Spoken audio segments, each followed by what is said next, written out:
Customer had us install an Adams unit again. This one was belt driven. It runs good, but they decided, it's been about a month now, that they're gonna opt for the silent roller treatment, because even though the door is a lot quieter because of the nice smooth operation and quiet operation of the Adams Pro, it's not going to replace old bearings. So we've got here the silent roller kit, and we'll do a before sound.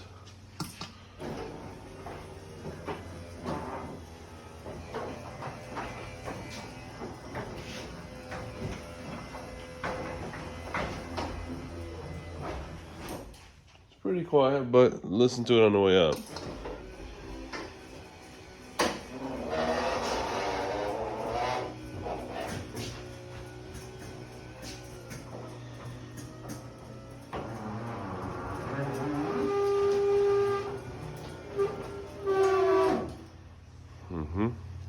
So we'll give you a post installation video as well.